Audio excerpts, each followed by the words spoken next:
My name is Jeff Holstein. I'm one of the assistant directors in Campus Life. Our office is actually right across from the loft, the little coffee house that's here on the third floor.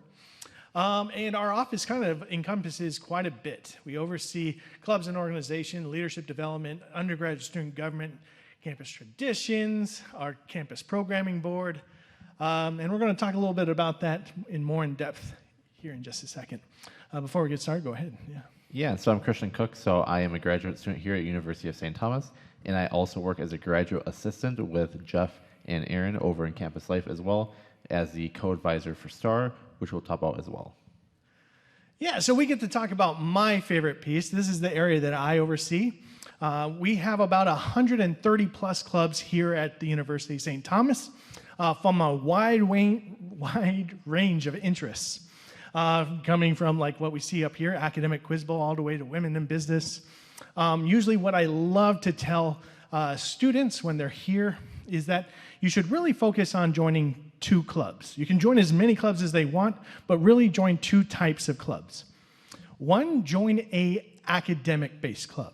The reasoning for that is that our academic-based clubs are tied to a major. They like bringing in speakers every single week. They'll pay for the lunch for all the participants, and then the speaker that's speaking is usually a business professional within that field, CEO, some kind of expert within whatever topic that club is talking about that week. And so it's a really great way for your student to be able to kind of get a sense of what they can do with their major, or if your student's a little bit unsure on what they want to do, they can go to different academic clubs, speaking events to find out what they can do with other majors. You know, if your student's in that undecided territory, if they're not coming into college with an idea in mind. Now, the second club that they should join is a recreation-based club. You know, you can do all the studying you want, but I would say one of the bigger pieces that college offers is the connections with other students, building a network with other students, and you can certainly do that through recreational clubs. We have tabletop board games, we have swing dance club, we have a dance club, a ballroom dance, we have a scuba diving club, we have a rock climbing club. There's a lot of things. And so if your student is looking to get engaged, find friends, and connect with other students, joining a recreation-based club is a great way to do that by exploring a current interest that they have or exploring a new interest that they want to get into. So leave here knowing two things. One of the things that you should leave with. Join an academic-based club, join a recreation-based club, at the minimum. Now, how are they going to find out about all these clubs and orgs here on our campus? Well, if your student's very extroverted, they can certainly attend the fall activities fairs, the spring activities fair, the student engagement fair. The student engagement fair is during welcome days, where we'll have a small amount of our clubs. It's right before classes get started, and so not all the clubs are ready to get going and start marketing their clubs out. So we'll have about like 40 to 60% of our clubs there, so it's the smaller fair. But then we have the big fair at the fall activities fairs on September 19th. It will be down on the plaza, where we'll have all of our clubs down there. And it's a great way for your student to ask questions about what are the membership requirements? What are the activities that you do weekly? And so they can get some good face-to-face interaction by looking at all the clubs all at once, right at that fair. And I'll go ahead and say this, is that about 90% of our clubs do not have a membership requirement. Most of them are just attend a meeting, you're a member, congratulations. You are a member now in our club. But there is a 10% where there is a requirement to either try out, audition, apply, and that's usually for our club sports. So club sports are that step below D1 athletics, but above intramurals, if you don't know what those are.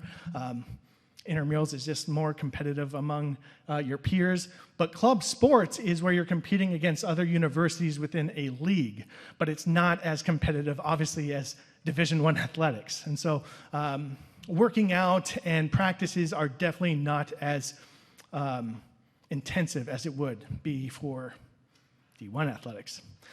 So we also have a cappella groups in that category. We have a couple academic fraternities also within that realm as well. So it's very easy to join a majority of our club, and I would say there's a small amount that will actually require them to either do something for that membership. Now, if your student is a little bit more introverted, they like to do their research, they don't like the huge crowds of the activities fair, and they prefer to do their research on their own, there's TimeLink. Now, TimeLink is, I would probably say, is probably one of the most important things to remember from this session. We're going to talk a lot about TimeLink.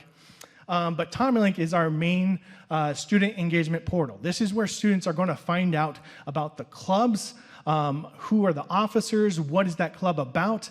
It has our events directory as well. So all the clubs will post their events on there. The university departments will post on there, and athletics will post their activities on here as well. Athletics also posted on their athletic website is another resource. So they do it in two different, we market everywhere. But TimeLink is the main one to go to find out about what's happening here on our campus. So when you go to TimeLink, that's stthomas.edu/TimeLink, Tommy with an IE, no space in between. You'll get a page that looks something like this. There's going to be a little tab off to the side, and there's really two that are going to be important, that events tab and that organizations tab. So when you click on the events tab, it should give you a page that looks similar like this. Right now, over summer, there's not a lot of club events that are going on in there. Obviously, the students are away. They're not posting stuff. They're not quite active. But during the school year, this is where they're going to post it. But if you want to take a look and a sneak peek at what some events have been done in the last semester, you can go at the very top right corner. There says Show Past Events. And it'll show you all of the events. If you go to a specific club and you click in their events tab, you can get a little bit more specific on the events, or just use the search filters, like we have an African Student Nations Club, where you can just type in African Student Nations, and then it'll end up pulling up all their events as well through that event directory. Now, one of my favorite features on the events directory in the search filters is, if you see it right there, that little arrow on the bottom, that says free food. Free food. So if you have a commuter student who is not on that unlimited plan, or maybe your student's tired of eating at the cafeteria and wants to schedule out their day from event to event, find out where all the free food is at, they can just click on that little feature and then say, ooh, I'm going to attend that 5 o'clock meeting. Ooh, I'm going to do that DIY event that also has food at it. And they're just going to plan their day around food. And I'll say this about St. Thomas, they love having food at their meetings. So your student will not go hungry. They're not going to go hungry on this campus. All right, so the next category is that organization directory. So this is if, I mentioned before, if your student is interested maybe in club sports, definitely utilize that search filter. Now, I mentioned there's 140 clubs here, or 130 plus clubs here on our campus. But there are way more organizations in that. We also keep our community partners for volunteering in here as well. All of the departments are in there, and other programs are in there as well. So using the search filter is going to be your best friend in kind of narrowing down some things. And as you can kind of notice, you can search by category. One of those categories already is club sports. Go ahead and click on that, and it'll show you all 19 club sports that we have on our campus. So that is TimeLink. Yeah, and so as we kind of talk about events, you might think, well, what events will my student be attending, or what can they attend? So some of the on-campus events that we do host here at St. Thomas are kind of come as you go for the on-campus, so they don't have to dedicate 2 to 3 hours, such as our off-campus events. But some of the fun ones are the Headphone Disco, which is out on the plaza, and it's really fun. Students put it on during night. These little headphones that we get from a vendor, and it plays different music for them. They can kind of go out there, dance, rave away the night. It's super exciting for a lot of people. We've had hundreds of students go to it. It's one of the traditions that they really look forward to. The other events that we do that people are really excited about are like the movies on the quad, especially for like sometimes throwback to like my age of the 90s, right? Where we watch old school movies, or sometimes like brand new movies that come out. We get the license for them. They go out on the quad, and we have this little projector movie theater set up, and they get to watch it out there. We have snacks, bonfires at night, which is really fun. A ton of different things for students to do, and especially if you walked into the front entrance here, on the left, you'll see that Create Space sign. So it's a really cool kind of do-it-yourself art activity area that we partner with the Create Space on. And so a lot of the STAR interns or other clubs and orgs will bring students down there to create their own items. They have like a glow forge, wood fire, a ton of different things that they can do to kind of create their own items. 3D printer, sewing machines, tons of items. And then the fun one, for me at least, is the off-campus events. So all this is provided for free. So students are able to go to any event that they see. They just RSVP. But some of the really fun ones are like the riverboat cruise, which is down in the middle panel. It's really fun. We go to the Paddle Forward Boats Company, and we actually bring them on the Mississippi for about 2 hours. And it's really cool to see students go on the bus, be a little bit awkward, be a little bit quiet with each other. But then as the night goes on, as they start to get to know each other, they kind of open up and they build their community that way. So it's really important for students to come to some of these early events. We go to sporting events, which is really fun. We go to like the Ice Maze in Minnesota, which is really popular, and then Glow Festival, farmers markets, a ton of different things. And we really encourage our STAR interns and club and org leaders to kind of give us those ideas and lead the events. So that way it's kind of that peer-to-peer mentorship as well. And so this is where we're talking about where time link becomes really important, because he was talking about RSVPing really quick, and those fill up quick. So make sure that your students, if they're interested in the off-campus events, that they're checking that a little bit regularly, for sure.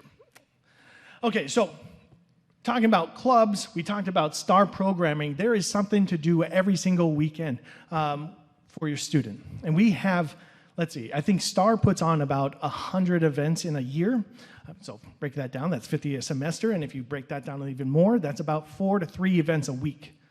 And that is just STAR alone. And they do the bigger events, but that's not including clubs. That's not including campus programs, campus departments, and athletic events. So there is a lot to do every single weekend for your student, and for sure throughout the week as well. So we also oversee campus traditions within our office, within campus life. And so in the fall and spring, we do, for sure in the fall, we do something called Welcome Days. You've probably been getting some information on that. That's the engagement event for students before they start classes, a little bit of information, and then we do a lot of bonding events later at night. Pack the Quad is going to be our welcome back week or welcome week event, welcome back for returning students, where we're just going to have a ton of events every single day of the week, on Monday through Friday through Saturday. And then we got Homecoming and Family Weekend. I'll touch on that in just a bit, but then we have holidays at St. Thomas during the winter months holidays. One of my favorite traditions that comes out of holidays at St. Thomas is the tree lighting ceremony. If you haven't seen pictures around campus, and you can kind of see it with our Santa Claus and the tree on the bottom there. It's about a 50-foot tree in the middle of our atrium. It gets starting to get set up right before Thanksgiving, and then after Thanksgiving, when students return to campus, we have a big lighting ceremony. Lights are spread out throughout campus and then obviously around the tree as well. The university has a quick mass. The president does a quick speech, and then there's this big button. He hits that button, all the lights on the tree light up, then the campus lights up as well. It's very Instagrammable, and you're definitely welcome to come to that. So you guys can come back. Now, in the spring, we also have our first week back, which is kind of a repeat of what Pack the Quad was, welcoming our students from their J-term break, and they can come back and attend a ton of events again. Now, your student, if they're a first-year student now, they may not celebrate the Senior Days event towards the end of the semester. That's where we're going to be rehashing some of the events that they did during Welcome Days. And then repeating it for that nostalgic feeling of like, oh, remember when we did this event when we first came to St. Thomas? Oh, it was awesome. We're going to do that. It also preps them for graduation. There's going to be a lot of tabling during that week so they can get their name cards, their cap and gown. And then there's a lot of photo booth sections around the university where they can do photos as well. Then we have Tommy Fest, which is our celebration right before final start, but at the end of classes, where we have a big concert. We'll usually bring in a big name artist from the Minnesota area to come sing. We'll have bonfire pits, food truck events. We bring a lot of food trucks to our campus as well, and those are free for your students as well. They're allowed to try it. We'll usually bring about 7 to 6 food trucks, and they're at least allowed to try one for free. And if they want more, they can buy an extra ticket, but for sure one. And so it's just a big celebration, a big carnival that ends up happening at the end of classes. And then we have late night breakfast, which is the first night of finals. So everyone's still pretty much studying at that point. And so later that night, we bring in, once again, about 6 different breakfast-themed food trucks. And then as a break later that night, they can get some free food.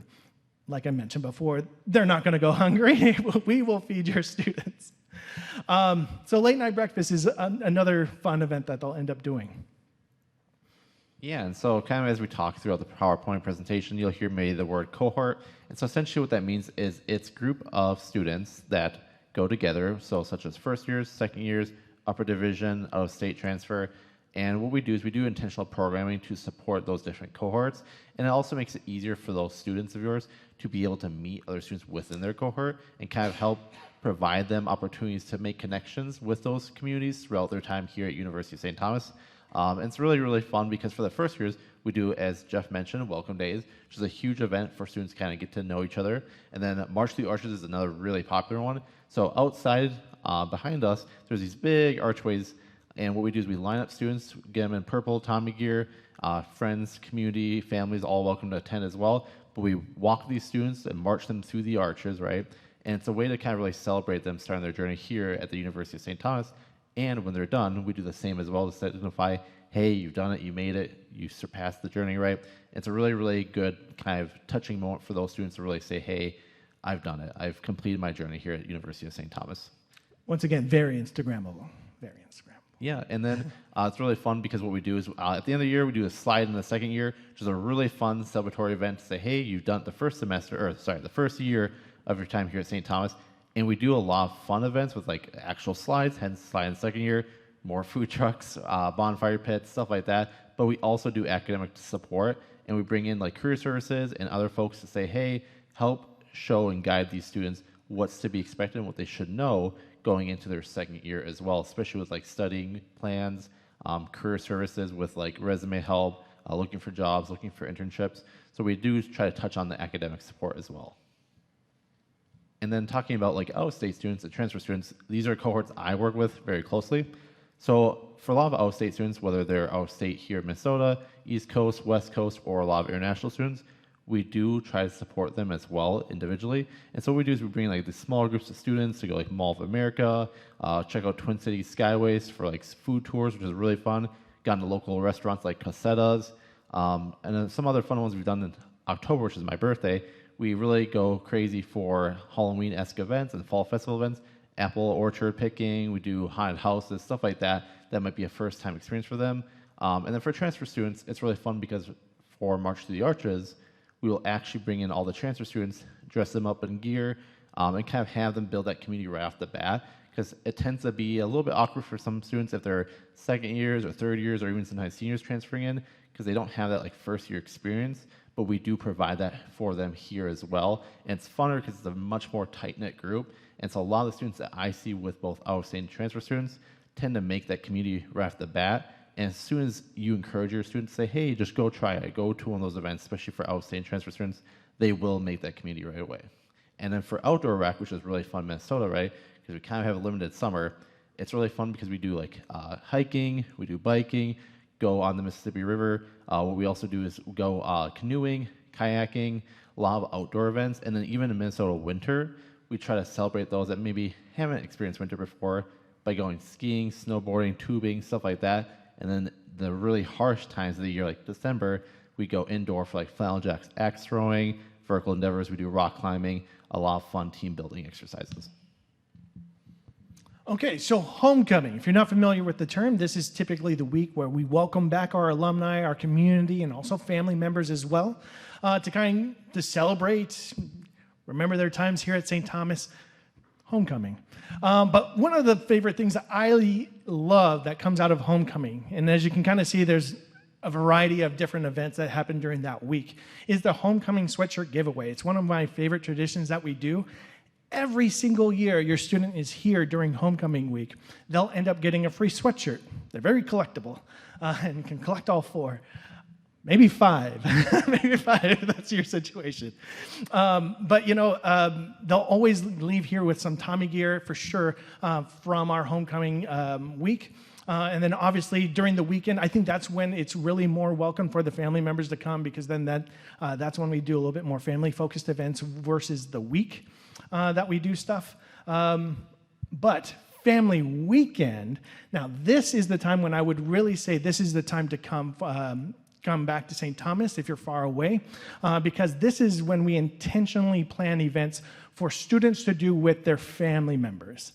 So their younger siblings, your parents, guardians, and whatnot. Now, the reason why I'm saying this is because throughout the rest of the semester, it might be weird if you might come and you're the only family member there, and your student might be a little hesitant to take you around, Maybe they love it. But the nice part about this weekend is that all the other family members are coming during that time period. And we're making sure that when we're doing bingo within this area right here, that, it's family friendly, it's meant to do with kids, and during the school year, if you come during a regular bingo, it's a little bit more rowdier. We have a college bunch of kids, just a little bit more rowdier. And so this is the weekend that I'd mark your calendars to for sure come back to campus to visit your students. It's about that month time in where they're like maybe getting a little homesick, They're like, oh, I remember when someone used to do my laundry. I remember when someone else used to cook the meals for me. They get reminiscent, So this is that time period when all the family members come back to campus. Now, there's a lot of ways from everything that me and Kristen had talked about how you can hear about some of these events here on our campus. Now, we already kind of talked about TommyLink.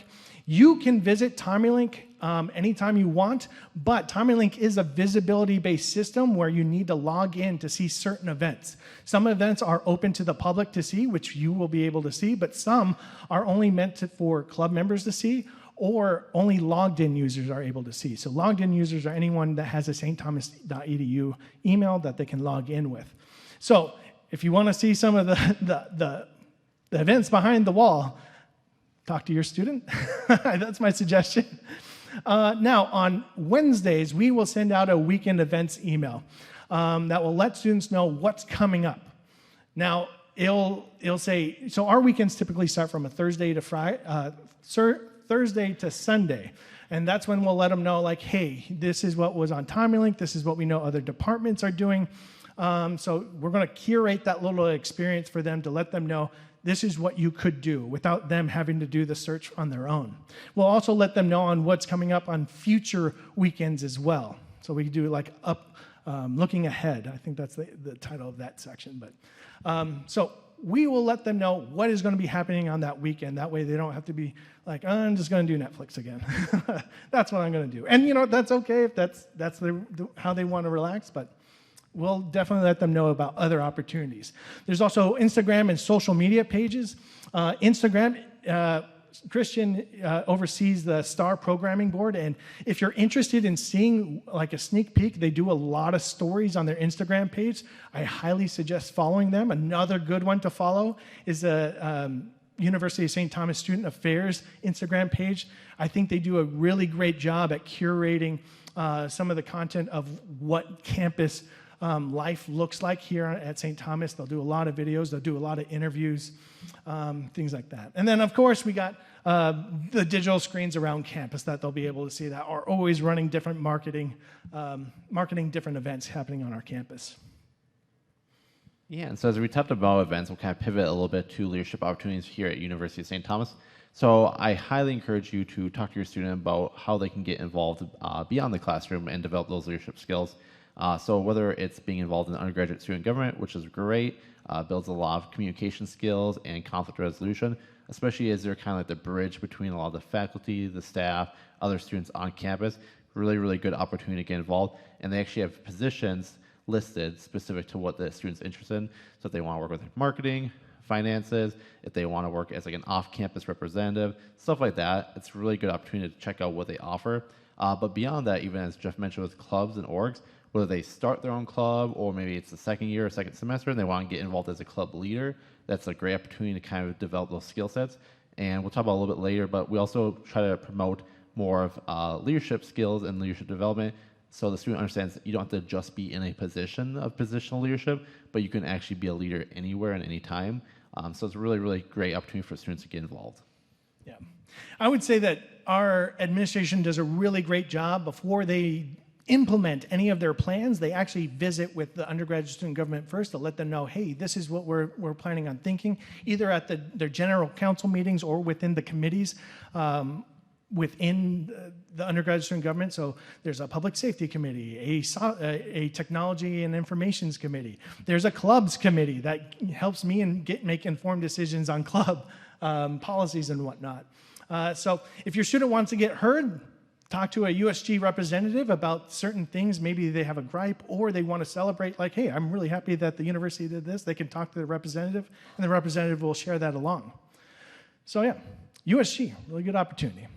Now, if your student, and Kristen alluded to this, if they're not in a positional leadership position, if they're not in a position of leadership, but they want to learn and develop those leadership skills, the Leading Edge program is a great semester-long program that they can join to understand the foundational knowledge of leadership and understand those skills. So within the first half, they'll start learning about what is your leadership skill, what is your leadership style, what is your way of leading others, learning more about their self-awareness, about time management, and how they can better themselves. Then we work into level 2, where they learn how to communicate with others better, across cultures as well. How do they work within a team with different strengths? And then they move on to level 3 within that semester, learning about what are the responsibilities of leadership. Now, how do we take that and put it into action? Everything that we learned before, and then also learning how to strategize and implement goals. So if your student is interested in that, definitely take a look at Leading Edge through TommyLink, and the student can apply for the program. We also do paid assessments. So if you've heard of the IDI or Strength Quest, those are typically about $15 assessments each, and we will pay that for the student to take on their own as part of that self-awareness, building their self-awareness. And then Tommy Engagement Consultants, also known as Tech, so they work with us, their actual paid student positions in Campus Life Office. And so what we do is we professionally train them in to do coaching sessions with your student. So obviously we still have about 2 months left of summer. So a lot of this information is very overwhelming throughout the day. You might forget a lot of it. You might forget what to communicate to your student. But this is another important slide because we do one-on-one coaching sessions by having our peer mentor, our techs, go and coach your student and say, can I get involved? How do you get involved? What's the engagement plan? How can you become a club leader? How can you get involved in STAR events? A wide range of ways to be engaged on campus. And so again, it's nice because it's peer-to-peer, so it's different versus me or Jeff saying to your student, you should get involved in undergraduate student government because of this reason, versus a student that might be involved greatly on our campus saying, hey, here's what I have recently benefited from by being engaged on campus. All right, so we're getting close to time here. I'll just kind of rehash everyone that's going to end up touching base with them. We kind of already talked about our STAR interns who are going to be programming events. We have our tech consultants that they're going to meet with, undergraduate student government. They have a lot of people that are going to help your student and get connected here on our campus. And these are just some of those positions. Now, since we're limited on time, I can take one question. Otherwise, we'll be in the back for anyone who has anything to ask.